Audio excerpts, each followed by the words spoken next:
Good morning, good afternoon, good evening, wherever you are in the world. My name is Jade, and this is The Rant.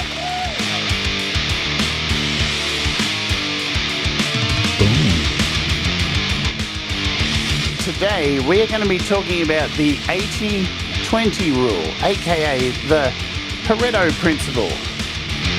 You ready to rant?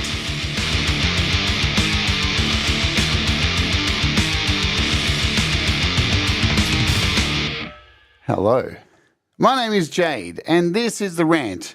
Unfortunately, though, I didn't set my theme today, so this doesn't say The Rant, because I was stuck in a deep conversation with friends before the show. And that's what happens. And you know what? It's okay. It doesn't really matter. Now, maybe a little while ago, I would get really stressed out about something like this and go, but my branding must be correct. But I don't give a fuck.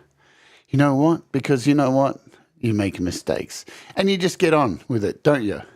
Because, I don't know if you know this, but 20% of the input gives you 80% of the results. You may have heard this before, or you may not have, but you trust me, you are practicing this every day. People are practicing this on you every day, and it's happening all around you. So we're going to delve into it and talk about it now. Let's say hello to folks that are here. I'm a little bit kerfuffled and blah, blah today because there's a lot going on. It's a big week coming up. And I didn't really put a lot of research into this. In fact, I only put about, 20% of the research into this show today. And that's okay. So let's say hello to folks who are here with us for the rant. We have Chris Lane Sr. Hello. Standing by for Rantage with Thomas Christ and the Semtex Cow, who's, sitting here expecting some kind of swerve to happen. Well, you keep waiting, my dear. Ali, hello. Kim, Harden Hudson. What's that? Is your partner next to you? Hello, both of you. Joe Glenn, g'day. G'day. Barry Glenn, both are Glens. A couple of Glens, spotted in the wild. Rock and roll. Hugh Caldwell, how are you going? Good to see you on Rachel's Ghost last night. Drama, man, you got to love it on the internet. It'd be metal. There's my metal, man. It's happening. Pete Johns. Hey, it's Jade's start. Yeah, I started a little bit late. Do you notice it was a little bit late? I hit the start stream and I was like, cool, let me grab my vape. There's no vape. It's downstairs on the kitchen table. I had to run downstairs and grab my vape. I would forget my head if it wasn't sewn on. Have we heard that before? I've heard that before. Tremor Bear. G'day, Tremor. Hope you're doing okay.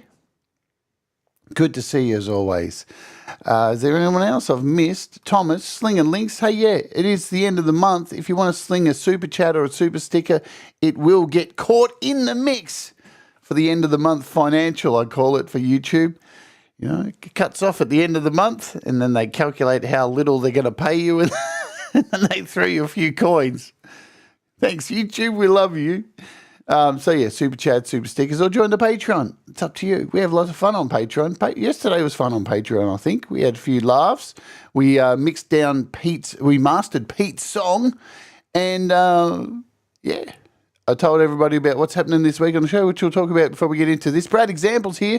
Brad, you should hear Brad Example's new song for Song Timbre. It's just killer. It's so good. It's so good. He doesn't think it's the most amazing song in the world. But then, who cares what Brad thinks?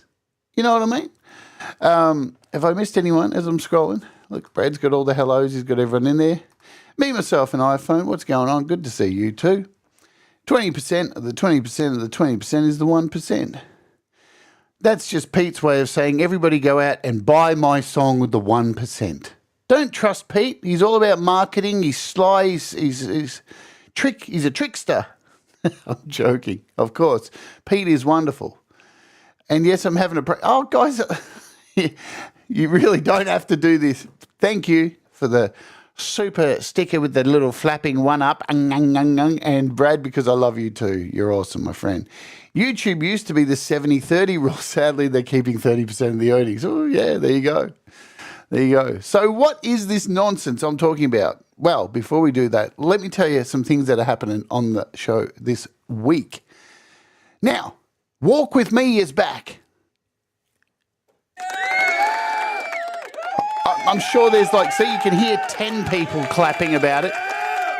Walk With Me is back, and I know for those of you hardcore Walk With Me fans, you'll enjoy it because I went to a place called the Royal Melbourne Show, and the organisers of the Royal Melbourne Show gave me a 2-day media pass to go and film whatever I want. And I went and did the first day on Saturday, and it was so much fun that I'm going back this week to film the rest of it. And I'm going to film the night time, what it's like at night with all the rides and fireworks and laser shows and haunted houses and all that kind of stuff. So we're going to get 2 episodes out of it. So that's very exciting. So the first episode, it's season 5, episode 1, the Royal Melbourne Show will, if I can get my ass into gear and get it edited in time, will go live on Tuesday, US, UK time. So that's exciting this week. Also, I'll be releasing my song, my one and only Songtember song, but there's more on that to come, which is FMC, Fancy Feast. We'll be releasing this week through DistroKid and going through the process of that for Songtember.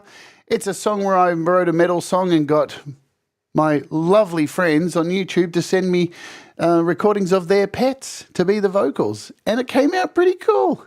And you know what? I only really put about 20% of the energy into it, and it came out really good. But we'll get to that. Also, I'm kicking off a new series here on the daily streams. I'm taking one of my old demos from 1995 of me playing an acoustic guitar on a 4-track Tascam, and I'm going to remake the 7 songs that make up that demo that I made when I was I don't know how old I was, 20-odd years old. So we're going to kick off that series as well. And just wrapping up on Songtember, the song me and Viv Sparrow are working on, that's not going to come out this Songtember, but it's coming. But before I go any further, it already did what it was meant to do. I wrote a song for Viv Sparrow to help her overcome some of the obstacles she was having with her voice and singing and confidence and stuff. And it's already done what it needed to do. So the song doesn't even need to come out. Sometimes you don't really need to finish a song, but we will, trust me, but it is coming. But we're going to talk about that on maybe next week's rant, yeah, about Songtember and stuff.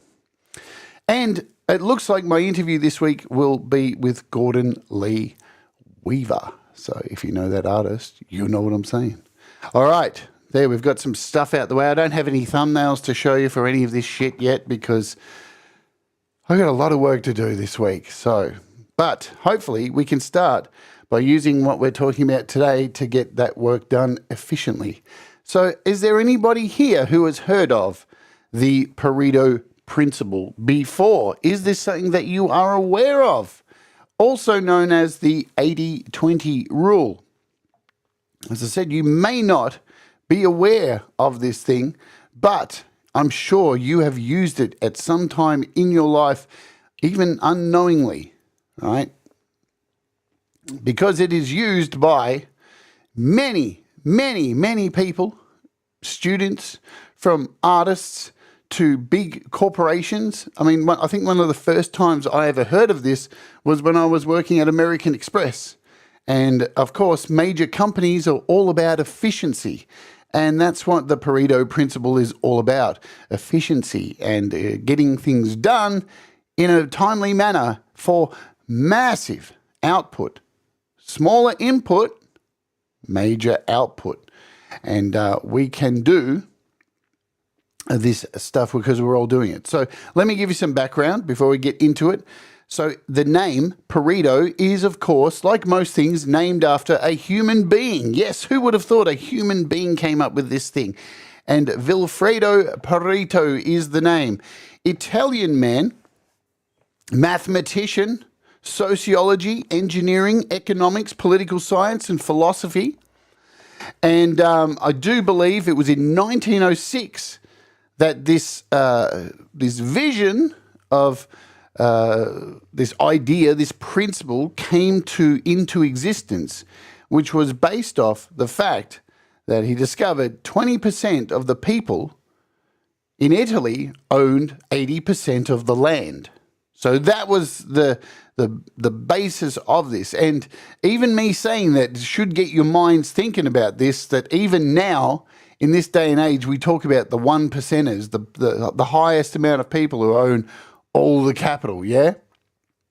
And it's, now this isn't, nothing's perfect, remember? Nothing is perfect. So, all these things have their flaws and their negatives and positives and detractors and all of that kind of stuff. And it's not always 20/80 because things fluctuate and that's just reality. And if you don't know that, maybe you should stop watching Alex Jones to start off with, all right? Because, it's a globalist. Don't go down that path, folks. It's a bad place to go. Just excuse me for a moment.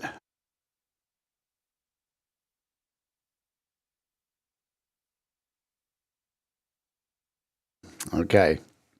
I don't want to slurp in your ears, right? There's nothing worse than somebody slurping in your ears or eating while they're on camera. Metalhead hippie. He's probably not watching this. But this dude, so he came up with this idea. He introduced the concept of the Pareto efficiency. So it's got many different names.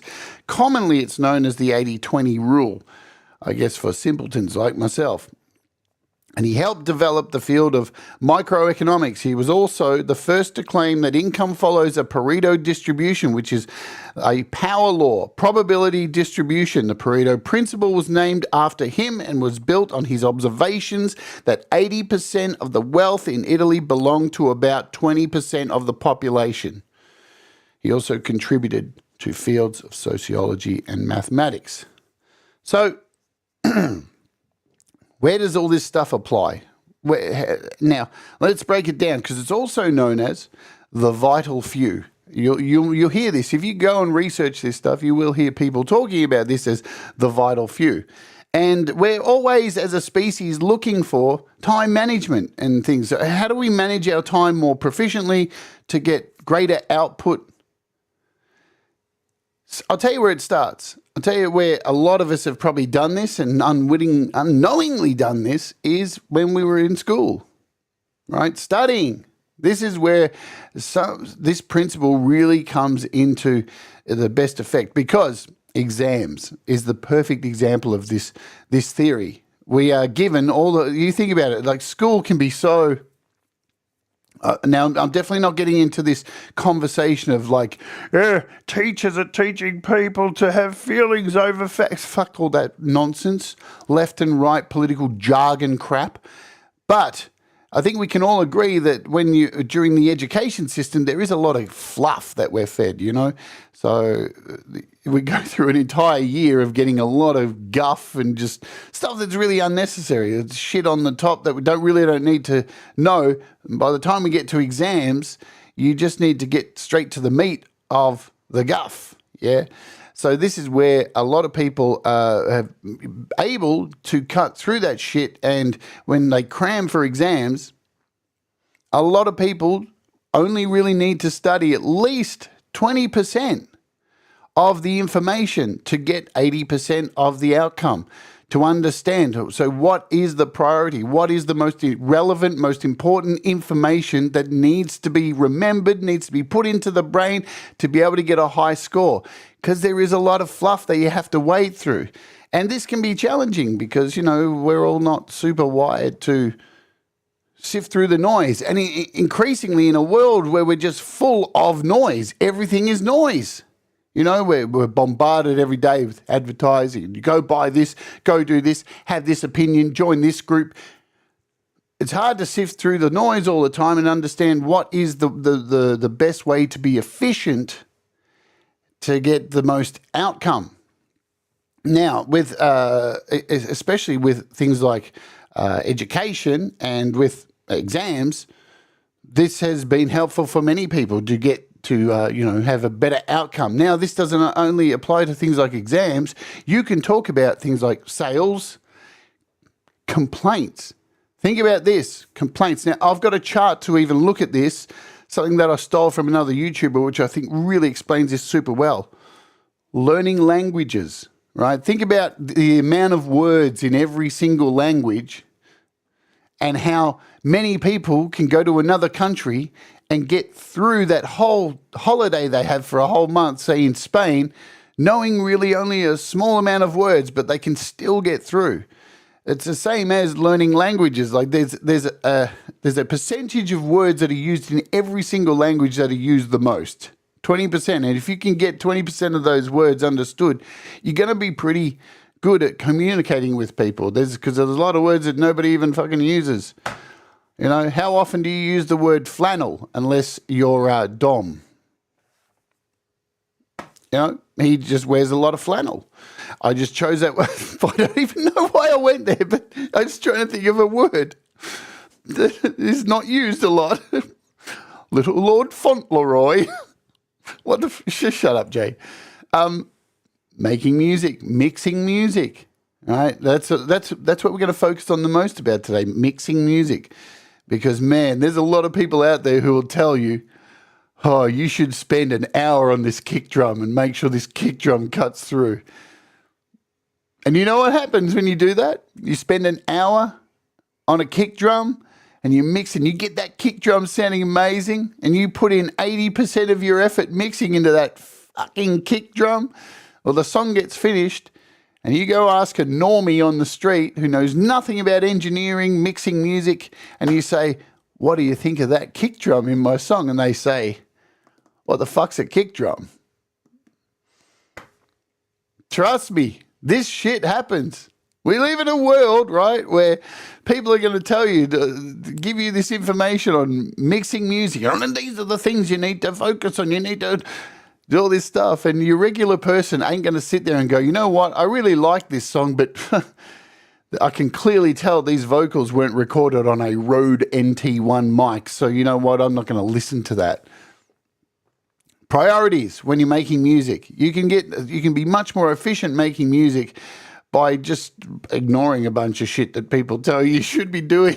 Because sometimes it's just these people jerking off into their own face. Let me tell you that. So quality control. Businesses use the 80-20 rule all the time for quality control. They take a sampling of all the complaints of things and things that have gone wrong, and they look at the top 20% of those things and they prioritize those to fix those, and most of the time these things are going to be fixed. Let's talk video games. Bugs. Remember these days, I know these days are long gone, but it used to be this way. A software company would create a game and they'd spend an amount of money to hire people to come in as sound people and software engineers and bug testers, story writers, whatever you've got. And they come in, they form a team, they do their research, they get the game going, and then they get to a point where the game is at almost completion, and then a good chunk of money is spent on bug testing. And the way bug testing would work is to, again, solve at least an amount of bugs to be able to put it out into the wild, because you're never going to be able to get all of these bugs fixed, or the project's never really going to get done. And with the ability of software updates, you can get away with putting it out knowing that 20% of this stuff's, there's an amount of this stuff that's not good. It hasn't been prioritized. And people may not even come across these bugs that aren't worth your time. But then people will, and they're going to be easier to fix because, you've squashed the majority. These days, software companies don't even care. They just dump the whole game out and it doesn't work, and everybody has to pay for it and become the beta testers themselves. So that's terrible. But hospitals, crime, the Pareto Principle is used to collect statistics, to focus on crimes. Where are the majority of crimes being targeted? What are the 80% of these crimes, right? So these things are used all the fucking time. There's even, I don't know if you know this, you're going to know now, I'm here to tell you.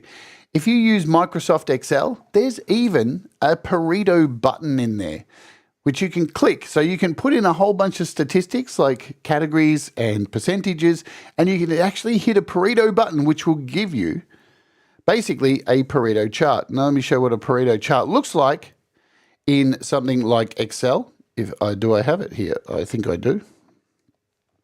Boom. This is something that Excel will do for you. Yeah. So true, Ed.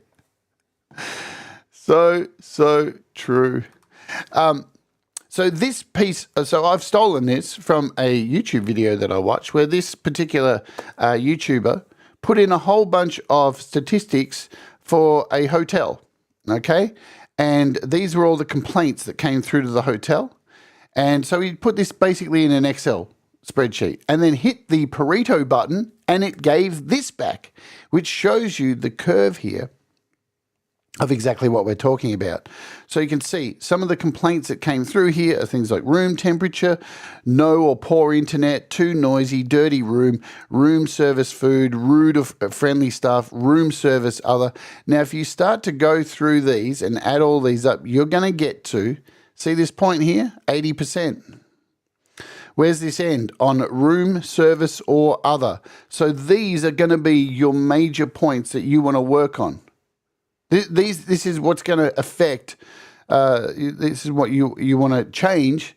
And a lot of these things here don't really need to be focused on. Of course, they do need to be focused on. But you can also take away from this, let's first focus on this. So what do we have here? Room temperature, no poor internet, too noisy, dirty room, room service food, rude, unfriendly staff, and room service other. So out of all these things, these, I think, do show what the majority of people do complain about, you know, overall. So now you can apply this to basically everything. Again, it's not always going to be 80-20. You're going to get things that are like 70-30. You're going to get 40-60. But the principle still remains the same. And it can be taken in the reverse as well. Hello, Jerry Gomes. Who have I missed who's in the chat? Have I missed anyone else who's added here? I've got to take a break because I'm running out of gas already. It's too early in the morning. Mr. Smith. Thank you, Mr. Smith, for the gifted membership. Hello to you. But if you start working, Jenny, there's Jenny. Hello, Jenny Jolapé. If the hotel manager starts working on this kind of thing, these top priorities, room temperature, trust me, you know, there's nothing worse than going to a hotel and room temperature. And if you can't change it, the air conditioner doesn't work, especially if it's cold or hot. These are important things. But you know, just taking a top look at these things up to room service, and then when you start looking at the rest of them, have a look at them. Let's break it down. Unattentive staff, parking valet, wake-up call, front desk, do not disturb adhered to. You'll start to see a trend of a lot of these things are still people-centric, so staff-centric theft, reservation issue. All of these things are very staff related. So, and if you notice the top, this 80% here, unattentive staff, room service, other, rude, unfriendly staff, you already have staff covered here. So these small things, the majority of the rest, what's left here, is already covered under staff. So obviously the majority of problems here, this 80% of problems over here, is coming from staff not doing their job right. Room temperature is something that can be fixed by hiring somebody to come in. But look at this. Internet, of course. These are technical things that can be fixed. Too noisy. Where's the noise coming from? Dirty room. Person caused that. So you get a good picture of this stuff by using this technique. And you don't have to go through and fix all these things. Right? So this is the idea. Efficiency. This is all about efficiency. And I'm going to think about this too. Now, if you've released music through DistroKid, which you should because DistroKid are amazing, you'll notice if you look at your statistics of music, even on YouTube here, have a look. Have a look at the stuff. 20% of the stuff you release on YouTube is getting 80% of the views. 20% of the music that you release through DistroKid or streaming services is getting 80% of the views. There's very selective amounts of stuff that is getting viewed because not all. I don't know if you know this, but not all of them can be bangers, folks. And the sooner you get your head around that, the better. It's okay to release something shit. It's not your fault, even if you put everything into it. Sometimes it just doesn't resonate. Yeah. But this stuff it happens all around us all the time. But it's identifying. This is why YouTube give creators statistics to look at, so we can see what are the bangers and what. But even with those statistics, it doesn't always work, does it? Because people change. People, what their viewing habits change. They may disappear from YouTube because their 80-20 rules change, and their priorities may change as well too. You got to think about that when you say, hang on a minute, YouTube's not the way it was back in 2020. People aren't watching as much content anymore because priorities change. People's way they distribute their energy has changed. They may have come across the 80-20 rule. Oh, you just noticed. Yes, it is Halloween coming up, folks, and Darth Vader has been given a long overdue holiday, and Art the Clown will be joining me for the all of October. Won't you, buddy?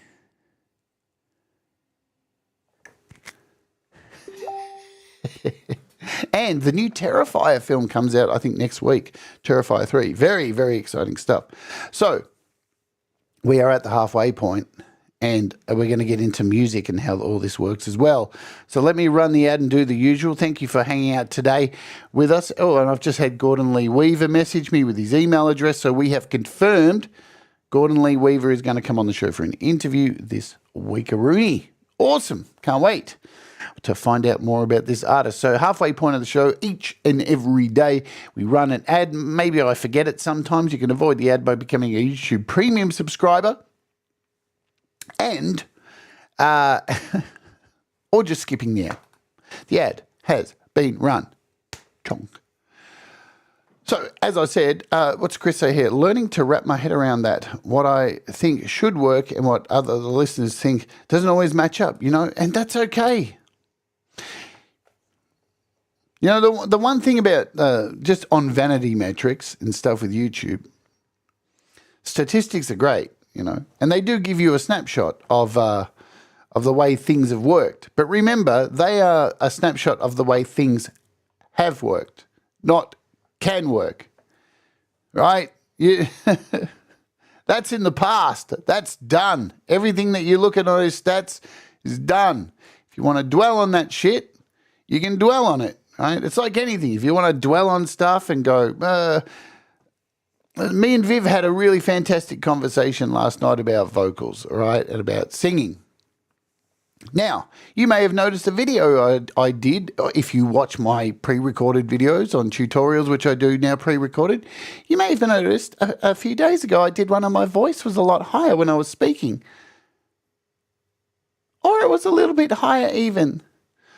And I've been and I don't know, little changes that are happening now. I used to be a completely different person and used to speak in a much higher voice, and I got really fucking lazy because shit. Anyway, that's not worth going into. But I've been retraining my voice again. But have I been retraining it, or do I already know this stuff? Have I already learnt this stuff and I'm actually just responding to what I already know? Yesterday, you may have watched me do the opening hour, and there were a bunch of songs I sung where I did notes that I haven't pulled off for 10 years. Did I pull off those notes because I've been training and busting my ass over it? Or is it that I put 20% of the work in this week just going, you know what? Why am I sitting here beating myself up over the fact that I used to be able to sing like that, instead of just saying, you can still sing like that? Man, the mind is an incredible fucking thing. Let me tell you that. You can pull off amazing things. Anyway, I'm getting sidetracked. Let's talk about the Pareto Principle when talking about music. Because, look, there's a lot of people out there. There's a lot of gurus out there. There's a lot of people who get ready to sell you snake oil every fucking day and tell you how to make music, how to be a YouTuber, and how to be fucking successful. I'm not here to do that. I got no idea. I'm winging this thing every day myself. I'm producing shit music. okay music, sometimes good music. Sometimes I sing live on the weekend and my voice soars, and other times I sound like shit to myself. It just happens, you know what I mean? There's no magic. Ultimately, there is no magic formula that makes everything fucking perfect, because perfection doesn't exist. But efficiency is great. And talking about YouTube, before we get into music, I say all the time, doing this YouTube thing, I'm busy as fuck. I'm busy. I've fallen into this trap of saying it all the time. I'm really busy. I'm constantly doing YouTube.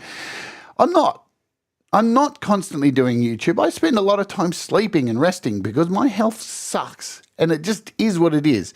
But when I am here on YouTube, I'm on. I'm switched on. I'm going. I'm 100%. Even more sometimes, 150%. Because that's the way it works. That's the way entertainment works. That's the way wrestling works. The wrestler has to be present, turn up to 150%. When you perform on stage, turn up. You have to turn up. You have to be present. You have to do it. And then when you finish, you can take a breath and realize how sick you feel and feel sorry for yourself then. But when you're on the camera, when you're doing it, you've got to be present 100% in the place and do your best to not offend people and be aware of all the things. Take accountability for the things you fuck up and try and be knowledgeable and all this kind of stuff. But ultimately, the point I'm trying to get to here is that I'm not always working on YouTube. One thing I've realized by studying this effect, this 80-20 rule, is I'm actually quite efficient when it comes down to it. I don't spend too much time learning an app. I don't sit there and read the entire fucking manual. I have a play with it for a little while and try and make something quickly with it, and that's normally enough for me to deliver a tutorial that helps you understand. Because sometimes when you read the fucking manual and read through pages and pages and pages of shit, you get more confused than anything until you actually use it and try and make something with it. That's the key. So again, I'm using this 80-20 rule all the time. I've had people message me and go, oh, it must take so much time to learn all these apps. And when I think about it now, it actually doesn't, because a reverb is a reverb and a chorus is a chorus and a flange is a flanger. And if you've fucking used one of them, guess what? They're all fucking same. They just may have knobs in different places. Oh my God, that's what she said. So essentially, I didn't realize how much I'm using this rule every day, even for this show today. I didn't really do too much research. I didn't sit here and write a thesis on this shit. I watched a bunch of YouTube videos. I had a bunch of conversations with my friends, Brad and Russ and Leila and Ali, and we talked about this kind of thing here and there in conversation. That's it, because it's all around us. The more you kind of look at this stuff, it manifests, right? It's all around you, this 80-20 rule. And you're going to have, like we all know, YouTube content creators, especially like engineering stuff, people telling you, man, you got to have this, you need to have this app, and you need to spend 2 hours on this fucking kick drum and make this kick drum, right? But how efficient is that stuff? Again, what we went back and said before about the kick drum, spending like 2 hours making sure a kick drum sounds like to your desire. How efficient is that really being, when at the end of the day, the kick drum's just one part of the song and nobody is sitting there? I'm telling you, if they are, they're probably in an asylum somewhere, right? Going, the kick drum's the most important thing. The kick drum, if it doesn't have the kick drum made to this kind of, the whole song shit. Nobody's like that, right? What is the most important thing? What is the most efficient way? What is the best way to use the Pareto Principle for music, for making music? I'll tell you what it is. Russ is the king of the Pareto Principle when making music. And now Mr. Smith has a recording console sitting right in front of him too. And I'm sure he is going to he is going to agree with me with this. The most important thing is the fucking mix. The levels.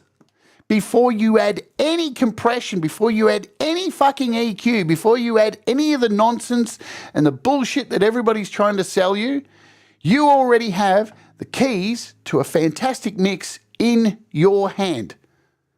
20% of the work 20% is the fucking mix. And you know what it fucking gives you? 80% of everything. Everything is made in that mix. Remember, in that as well is the take. You have to record a decent take. Don't trust the snake oil salespeople. I'm one of them, right? I review apps.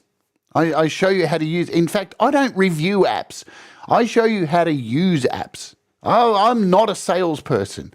I show you how to use them, and in the event that you are considering buying this app already, I'm not here to tell you what apps you need to make music, because you don't need apps to make music. You can make music fucking with a microphone in a fucking tape recorder.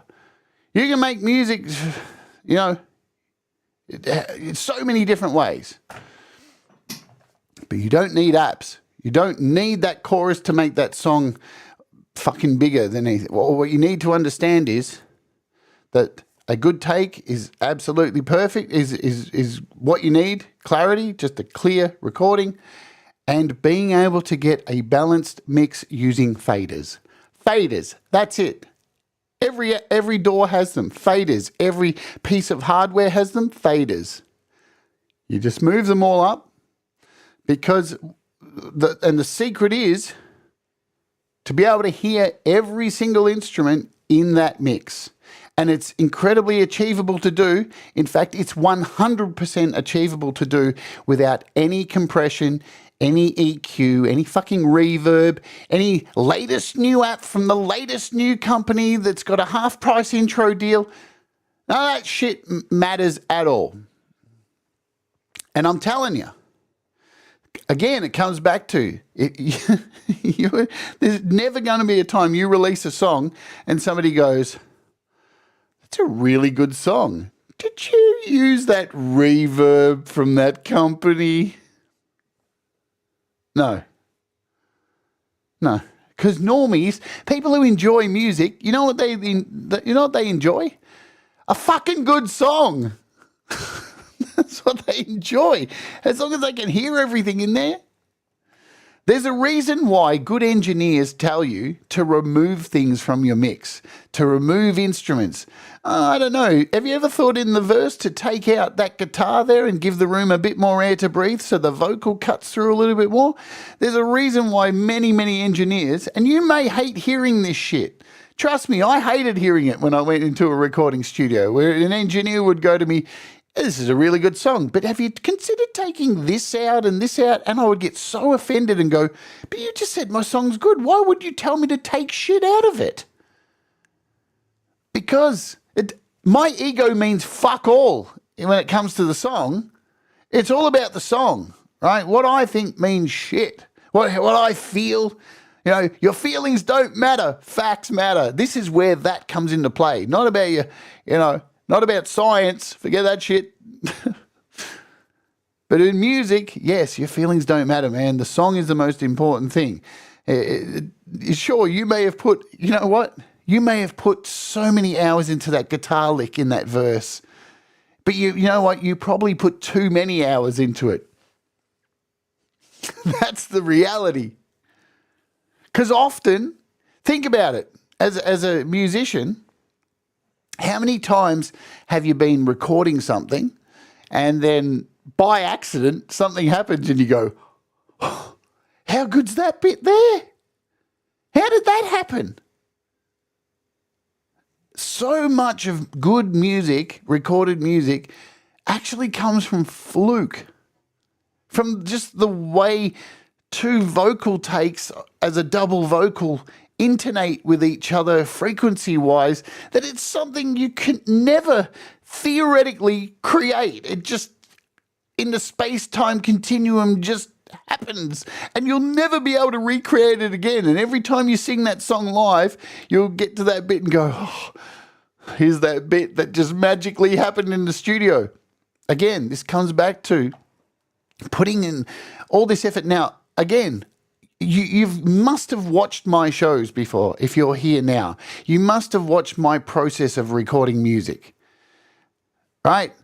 I record very fast. I record super fast. I record vocal takes. Yep, that's done. Yep, let's do a quick mix here. I've been doing a song over Songtember with all these cats and dogs, right? And the amount of work I've put into mixing this has been absolutely nothing, virtually nothing. I've put very little effort into this whole mixing of this song. I'm going to open it up now and confirm to you this 80-20 rule. Here is the song, right? Let's go through. Let's look at the tracks. So these are all the pets and all the drums. So if I click on the drums up here, let's look at what effects are on this. Okay, so this is all the stuff that Logic just puts on the track. Have I turned any? I haven't messed with not one of these. I haven't turned one of these knobs. Nothing. So that's not even being used. Here's the drum kit here. So this has got everything's all being put individually. But if I click on each track, look, they're all the same. I haven't even touched one of these effects down here. Nothing. Are you getting where I'm going with this? Let's load up the bass. There's a noise gate, a bass amp designer, and a compressor. Again, I ain't touched shit. Whatever Logic gave me, I ain't touched it, man. Whatever. The guitars. I've got a guitar effect on here. No EQ. A guitar effect on this one. No EQ. The vocals for all of these pets that are on here. There's a reverb on here, but it's turned off. Turned off. Turned off. Turned off. It's turned off on every one of these tracks. So where are the actual effects coming from? Well, guess what I've got over here? If we scroll up, get rid of this. Well, I have over here an aux with one effect, Xvox, which has a compressor running on it. It has a limiter running on it. It has, I think it's, here we go. It's got a reverb. It's got an EQ. It's got a compressor. It doesn't even have any extra effects like a pitch wide, nothing like that. But that's it. That's all that's on here. There are no, I could go in here and EQ the absolute shit out of this and try and put compressors on everything individually and go into all that shit, but I don't need to. You know why? Because if I hit play, I can hear everything.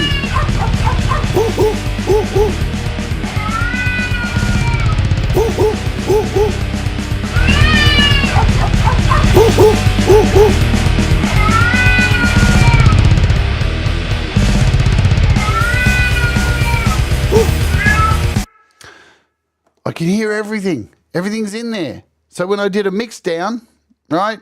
Now, I could probably fart and piss around with it a little bit more if I really want, but I've done a mix of it, and I ran it through my mastering software super fast, and it's pretty much done. I think this was the finished product.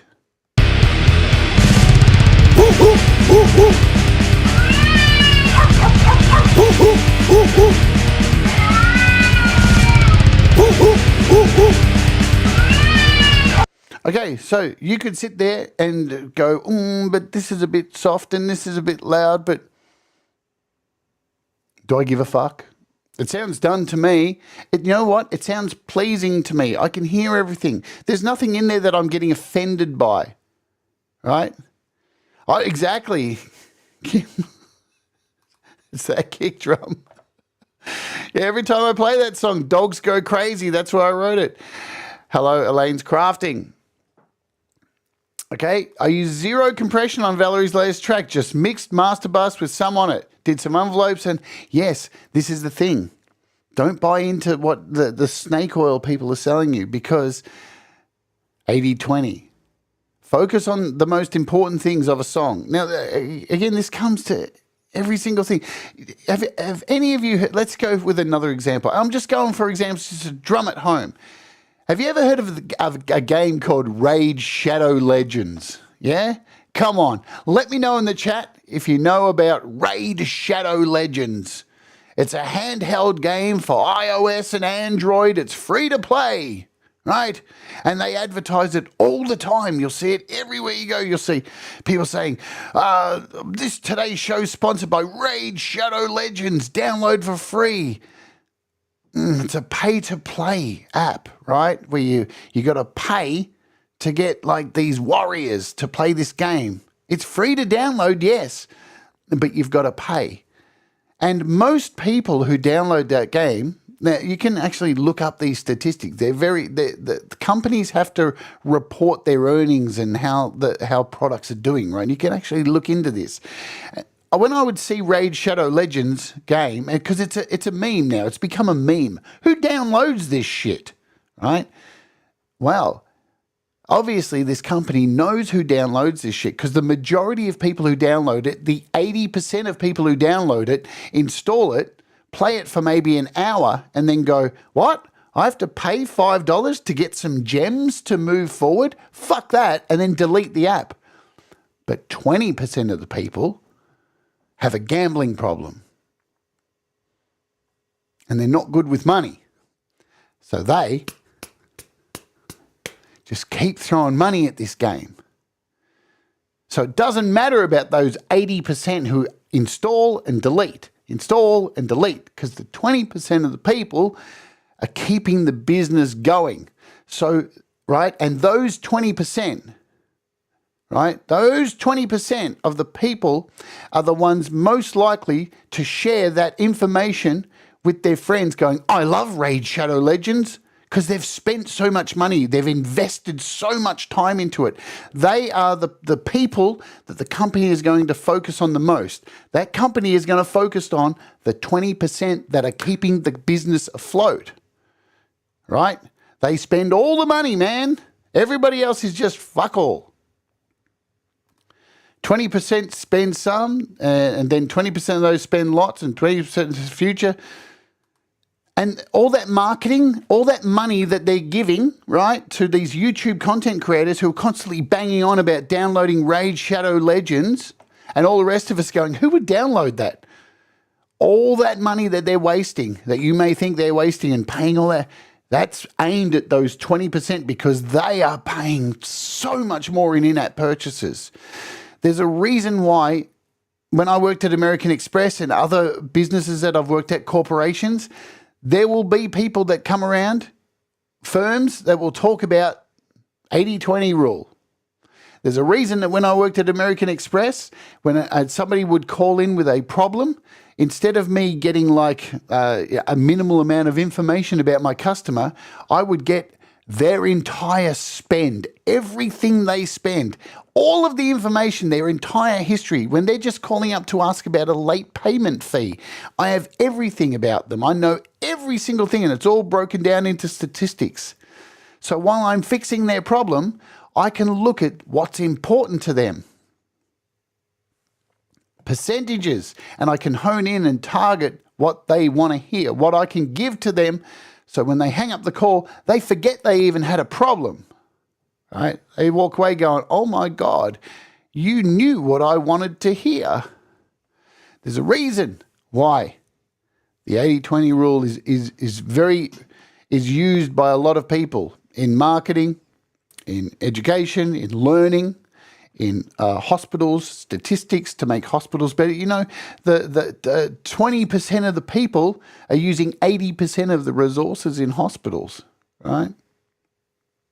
These statistics are out there for you to look up. This is not just bullshit that I'm spewing here. This is reality. Customer lifetime value, your CLV. Companies have all this stuff under different terms.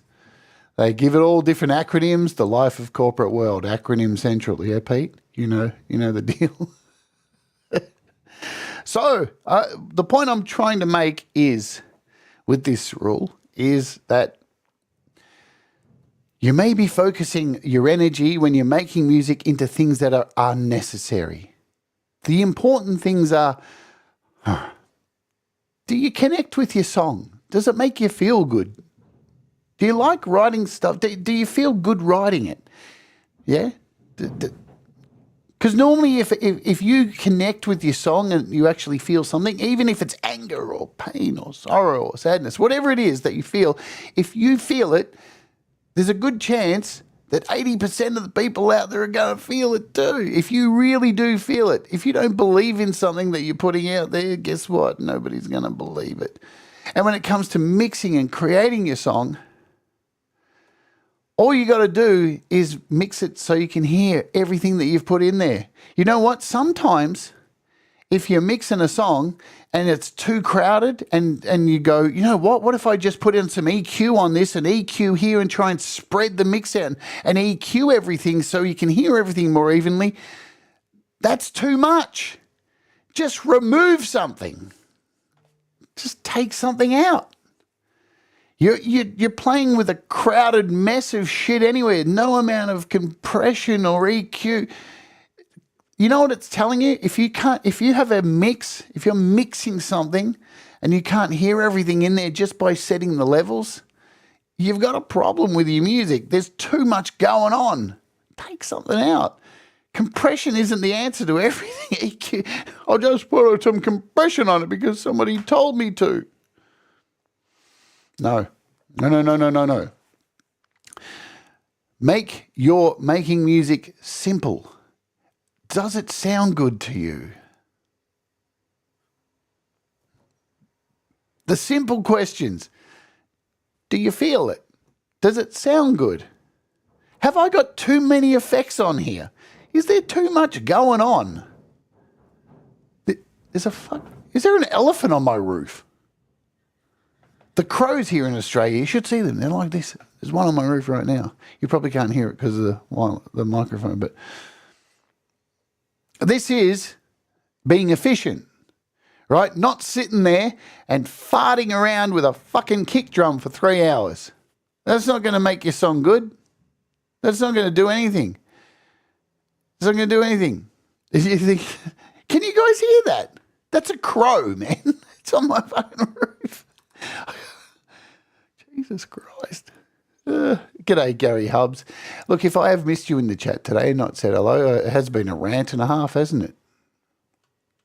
Ultimately, that's what we're talking about today. We're talking about this 80-20 rule.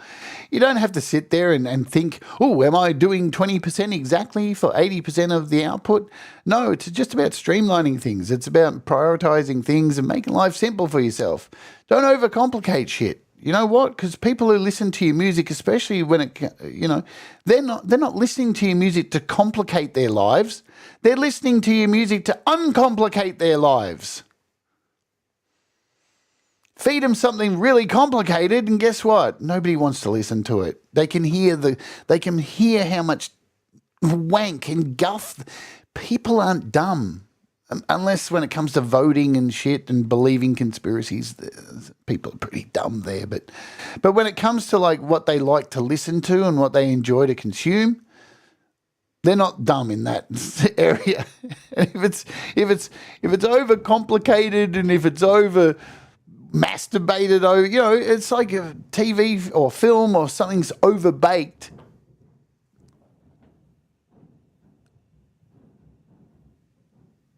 People won't like it.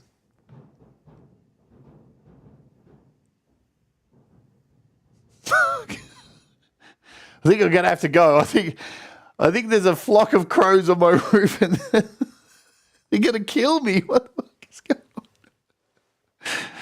Good God, less wank, more melody. Yeah, look, don't overcomplicate things, folks. That's the point. You listen to me for an hour talk about this rule made by this old guy. But no, it's there. You're already doing this stuff. Most of us are already doing this. Even if it's not music, we're doing it in other things in our lives. Yeah, just keep it simple. Look. I could have just said it straight. Keep it simple. KISS. Cornflakes. They have a motto for their product. The simple things in life are often the best. That is the 80-20 rule, basically in branding. You're going to see it in branding as well. Once you know this, you're going to see this 80-20 rule everywhere you turn. I've been talking about it for the last week and a half, and everywhere I go, I went to the show the other day, I was out in the train, and everything I was looking at was like, wow, the way they word that's very, it's there. The people are doing this stuff, they're using it against you, they're using it for you, they're using it. You may as well use it to your benefit as well, my friends. So not much of a rant, just enjoy the stuff you make and try and streamline it so you've got more time to do the other things, yeah? because nobody sweats that stuff. No, I'm telling you, you are never going to, we'll finish on this, you are never going to come across somebody who listens to anything you create or paint or draw or anything, and somebody's going to go, well, what kind of paint did you use for that portrait? Oh. Well, I was going to say I liked it, but I don't like that paint. And if you do come across somebody like that, set them on fire. No, don't do that. All right, let's get out of here. Thank you for hanging out. Thank you for supporting the channel. As always, thank you to those who sent some super chats. And Mr. Smith also did a gifted membership. You know what? Before we get out of here, let's do something experimental. Can we do this? Let me just do this.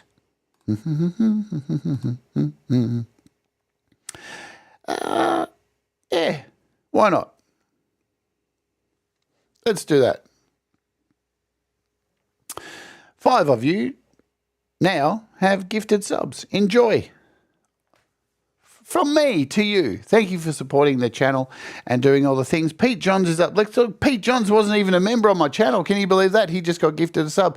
Pete Johns is up next, and he's playing your music live. There's heaps of great stuff across all this week on many YouTube channels. So, hey, if you've got the time, go and support somebody. And if you don't have the time, go and do something for yourself. It's all right. We'll all still be here. Don't ever feel guilty about missing somebody's show, even mine, you know.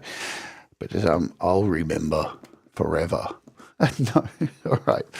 Let's get out of here. Remember, do the things that make you happy. Mistakes make you better. We'll all rise together and stay awake, my friends.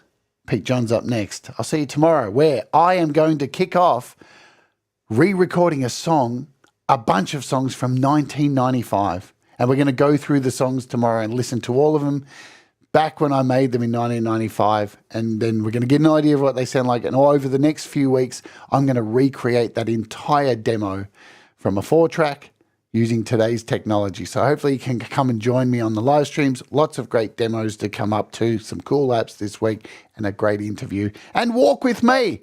Let's Oj. Love you all. Bye.